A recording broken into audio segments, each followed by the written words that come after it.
Cinema Classics is brought to you by the Gateway Film Center, 1550 North High Street in Columbus, Ohio. Further details and showtimes online at gatewayfilmcenter.org. The award-winning Cinema Classics is produced by John DeSando and Johnny DiLoretto. Listen to the shows and read reviews online at WCBE.org. I'm John DeSando. I'm Johnny DiLoretto. This is Cinema Classics. We're at WCBE. Yep. John, I'm not being rude. No, I'm looking at my phone, as opposed to my usual rudeness. All right. I'm just looking at, we have to do part 2 of our Oscar show. This conversation needs to be continued. You rambled on. Of course it was my fault. So we went fluently last time that we didn't really cover enough ground. So what I'd really like to talk about is, really important categories like makeup and hairstyle. Have you heard of this movie? The 100-year-old man who climbed out the window and disappeared? No. Yeah, well, it's nominated for makeup and hairstyling, along with Mad Max and The Revenant. Only 3 films nominated.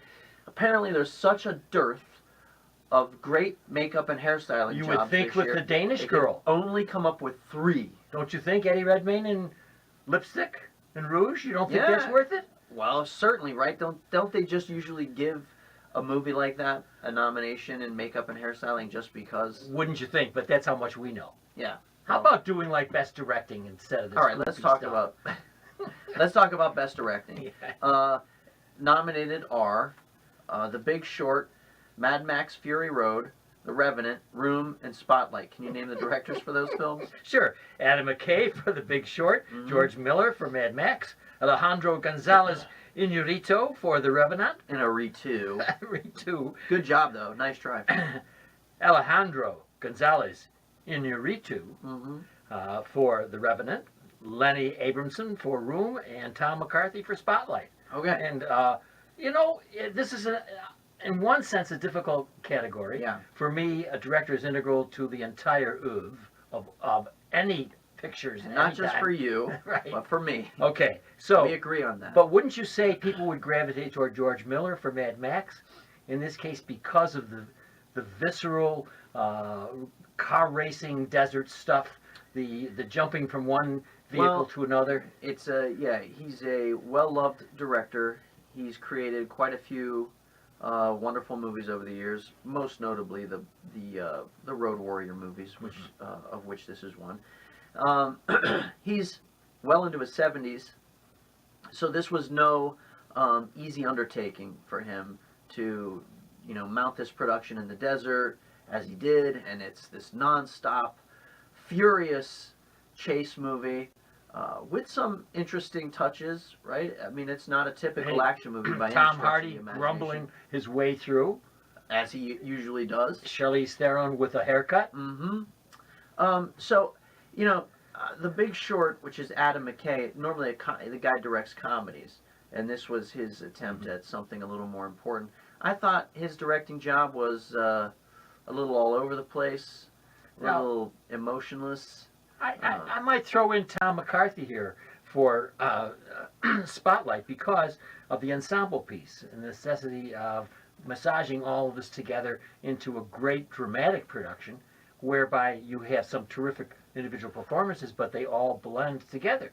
I don't think Mark Ruffalo is going to get an award because it's the work of all of them. So anyway, that to me is a good director. Okay, well, that to me is a good director as well, except for the dramatic part, which I thought Spotlight. We are not talking best picture here. Room, directed by, remind me of his name again? Lenny Abramson. The fact that you have to remind me, it tells me that he probably won't win. The Revenant, by Inarritu, probably has the most energy going into this. I would guess. He also won. However, though, I think maybe his win for, didn't he win for Bird? Yeah. Birdman. Yeah. So I think that might effectively preclude him from winning again. And also, in which case, I think it goes to George Miller. And I think you may be right also because I feel confident that Revenant is going to take Best Picture and Leo's going to take Best Actor. So in your reasoning and whatever that gestalt is for the entire, it may not happen. That it'll be a trifecta there. And what's really interesting is I noticed you pronounce it Revenant. You got it. I figure we exhausted that joke. So, all right, let's look at best foreign language film. What do you think? We can look at it. All right, okay. Now, we haven't seen them all, No, but I certainly have seen Mustang, Son of Saul, and A War. Thanks to you yesterday. And Thank you. yes, I'm sorely lacking in this category, but I have to imagine that nothing can take this award away from Son of Saul. And you're like my friend Wayne Miller. You guys are so brilliant. You don't need to see the movies to know what's going to win. But I've seen it, and I would have to tell you, it's a monster, Son of Saul. It's just a beautiful movie. However, A War is dramatically a very fine movie. Okay. It's about Afghanistan, about an officer who orders the demolition of a building in which there are 11 civilians. He's taken to court back in the States for the inhumanitarian act of killing civilians in a war, and there's a trial based upon that. Very finely done. This is the same from Denmark, right? Yeah, the same director as A Hijacking. So it's quality stuff. Anyway, that's very good. All right. And Mustang from Turkey is one of my favorites, one of my 3 favorites of the year. Sort of an examination of that country's treatment of its young women. Ouch, boy, yeah. Rough, huh? Yeah, very rough, very rough. Young teenage girls, I think there are 4 or 5 sisters, and they're all improbably beautiful and randy and driving the conservative family crazy. So it's a great film. Great. All right. What about categories? You know, it's interesting. It's one of these categories that we don't pay enough attention to. But because, you know, and I think we should pay more attention to editing, because the director shoots his or her film, creates this artistic baby, and then hands it off to the editor. Some directors work very closely with the editor. Thank you, because we were going to have an argument again for the 10th time. Why? What was because I think any contemporary director is standing right in that room. Right. I think any director worth their salt is standing there working very closely. Yes. Like 2 parents. In the old days, I think you're right. They would have said, "Hey, here it is. Yeah. Go do your, Thelma Schumacher or whatever." That's Scorsese's editor, yes, and they do work very closely together. But editing traditionally always has been a job for women in the industry. Not a lot of people know that early on, because there wasn't enough attention paid to that particular job. They would give it to women, and it's perfect because it's nurturing. Whatever. I'm going on and on. Yeah, you are. Hey, look for me, the juxtaposition of images is where the real gas That's where it happens. Boy, that is for sure. That's where the movie happens. In another life, if I couldn't have been a director, I would have loved to have been an editor. The other hard thing about talking about editing is when you're watching it, you don't notice it. And that's where it should be. Good editing, you don't notice it. So let's talk about it a little bit with some of these movies. The Big Short, Mad Max, The Revenant, Spotlight, and Star Wars The Force Awakens. Well, let's rule Star Wars The Force Awakens out, because in my memory, I don't really feel any good editorial beats happening in that movie. It just seemed sort of cobbled together. In a weird sort of way, it could win just because it's not going to win in any other category. I don't even think it's nominated in any other category. Really? Not even effects? Probably, but... They couldn't have squeezed it into makeup and hairstyling? No, but... Music, it's original. I would think Mad Max again, because of the rapidity of that filming, because of the activity going on the screen.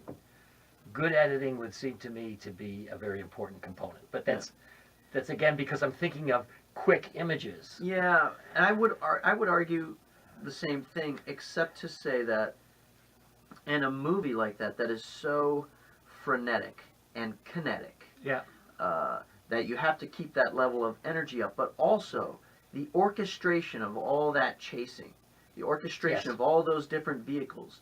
You can very easily lose sight of where your protagonists are in relation to all those moving objects. So you're talking about the director. director. I think, well, no, what? In other words, you're making a case for direction. I'm making a case for editing to keep us situated, to keep the spectator locked in on where our heroes are Okay. in relation to the villains during a chase like that. I think it becomes very complicated. So I think editing, you can make a really great case for Mad Max. Yeah, the editing I think there. so too. All right. How about animation? What about it? I think Inside Out is perhaps the slam dunk of all of the nominations, except for Revenant. Ha. And this is why we have Anomalisa, very sophisticated, but won't win. Yeah, you don't think? No, it's too highbrow. Inside Out. I think you're right. I think that, as disappointing as that is to me, because I think Inside Out is one of the most overrated films of the year. Listen, I wanted to like it. I sat there.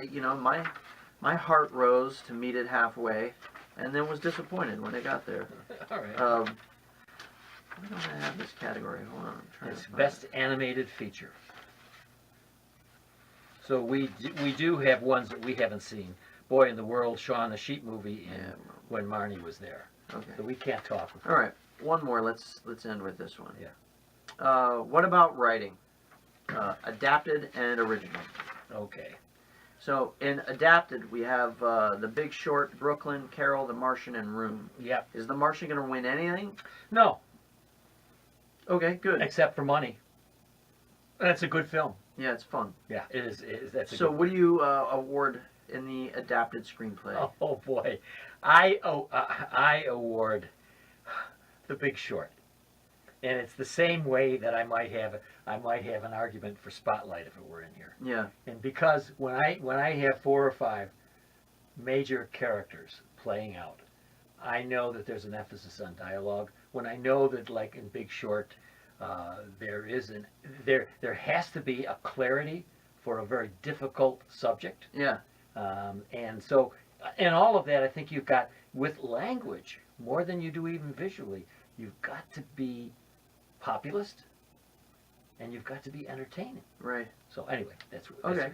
I suspect that Carol will get it. Okay. Just a gut level instincts, Okay. because it's not going to win anything else. Okay. And maybe, it may win Best Actress.